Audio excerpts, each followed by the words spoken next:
Welcome back to my channel, and for today's video guys, nandito tayo sa Barangay Polokpok, Mendez, Cavite, and meron tayo dito ng mga residential farm lot, no? So yeah, nagmotor tayo dito, no? Ito yung property, yan, kasya yung mga sasakyan, mga big trucks, yeah, kasya nga yung mga equipment for development. Along Barangay Road lang siya, meron tayong right of way na malaki, ayan siya. So I will show it to you, yung drone shot mamaya para makita nyo kung gaano lang siyang ilang steps away from Barangay Road to this property. Tapos going to Tagaytay is around 15 minutes, no? So ito siya guys, lalagyan siya ng mga 8 meters na concrete roads.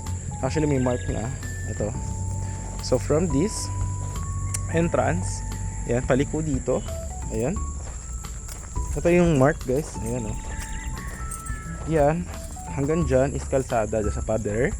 Tapos may mga available tayo. Ang mga minimum cut is 250 square meter.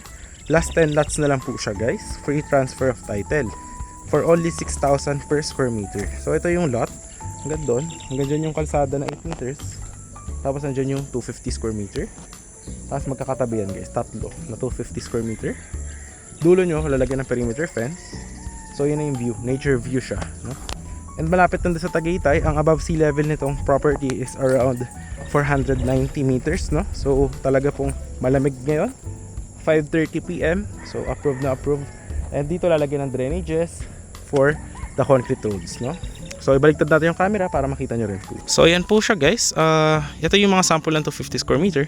So from here hanggang doon, hanggang dyan pababa lalagyan ng perimeter fence. Has dito sa tabi 250 din. Hanggang doon lalagyan ng muhon yan pag ganun 250. Ayan, perimeter fence. So yun na yung view mo, nature view. Dito drainages, concrete road from this one up to there. Yan. So kasya dalawang sasakyan, no? Yan. Alright. So pre-selling kasi to. So dina-develop pa siya. Andun yung right of way. Kalsada yan. Hanggang doon. Paikot. Tapos 250. 250. 250. Ayan. Tapos ito sold na tong isang 250 dito.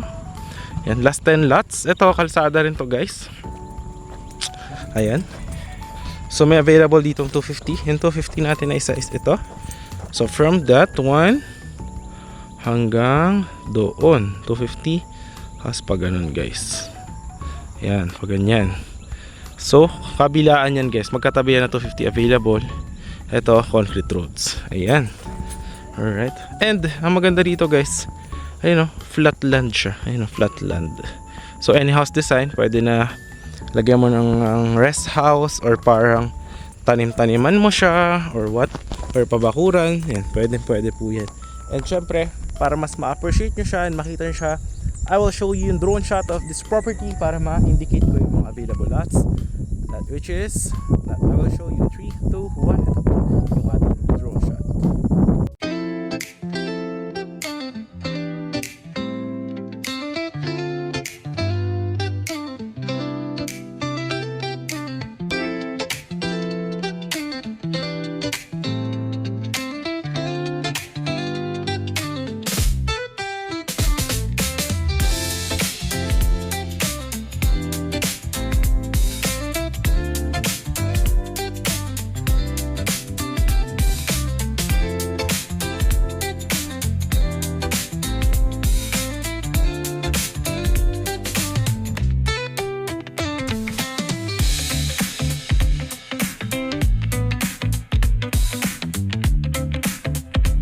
Drone shot natin guys, as you can see napakalapit niya lang sa Barangay Road.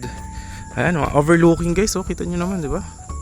Ayan, oh. Talagang ang maganda kasi dito guys, ang laki ng concrete roads na gagawin, 8 meters, no? Ayan, oh.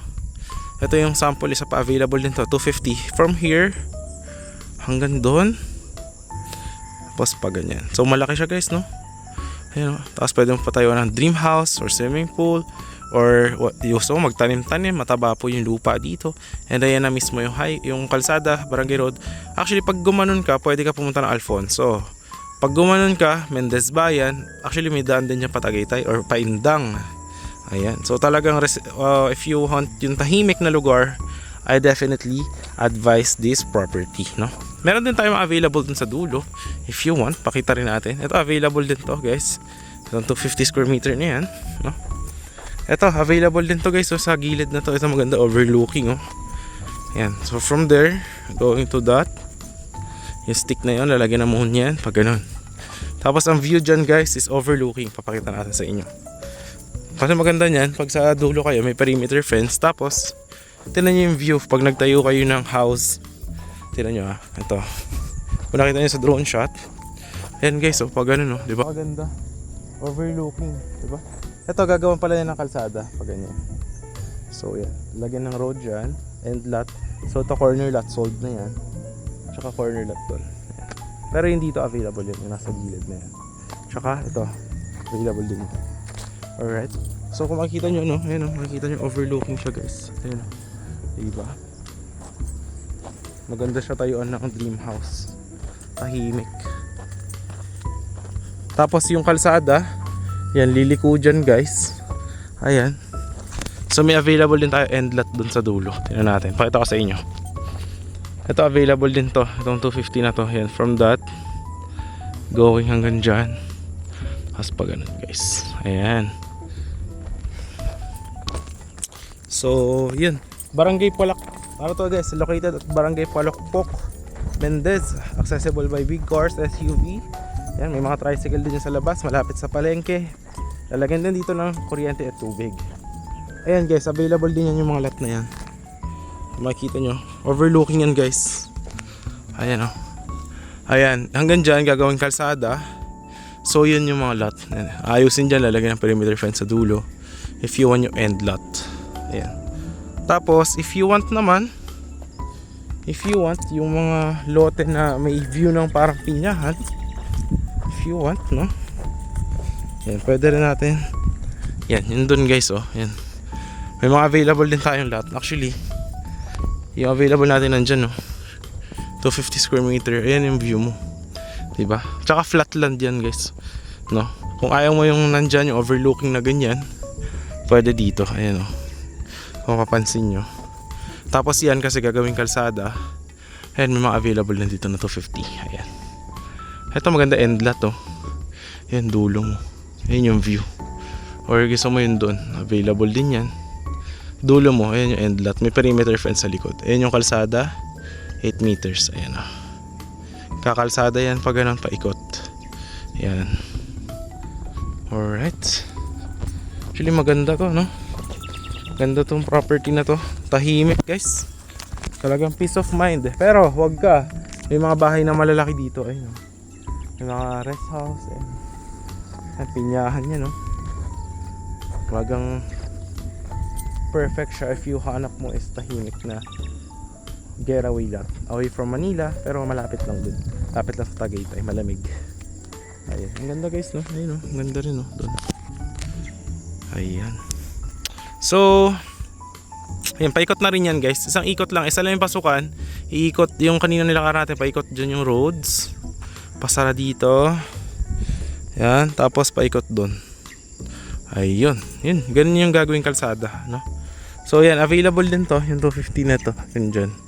Pero kung gusto mo, yung overlooking, ayan, ito available yung iba. So, yun lang naman guys yung ating property tour for today. And I hope nagustuhan nyo to. If you do like this one, kindly hit yung thumbs up, share more to other people. And yun, napakaganda guys, malaki, maganda yung kalsada. And free transfer of title na rin siya. So yun lang guys, and lalagyan nyo ng drainage nyo, mapapansin nyo, ang lalim yan guys. And hindi po binabaha dito dahil this property is 500 or 490 meters above sea level. So talaga pong maganda siya, malamig, high elevation, hindi siya binabaha. So yun, once again, this is John Critch guys, napanood nyo naman sa drone shot. Siguro dahil nakita nyo dito is dina-develop pa lang, I will also show you yung sample na magiging itsura after the development, yung may mga nakatira na po tayo. I will show it here on 3, 2, 1. Ito po yung video. Ito naman guys, yung mga sample finished projects natin, just around 5 minutes from that project. Yan, yung may mga nakatira na po. So yan, any house design po siya with lines for electricity and water. Yan, ganyan din po yung magiging itsura ng ating property after the development, Yung mga concrete roads, yan, yung mga perimeter fences, lines for electricity and water, guardhouse. Ayan. So makita nyo iba, bungalow lang yung house, yung iba second floor. Ayan. Nandun yung magiging itsura nito after development. Kayo na bahala kung anong design yung gusto nyo. So yun lang guys, maraming salamat sa panonood. I hope you are having a great day and bye bye po, see you in the next video.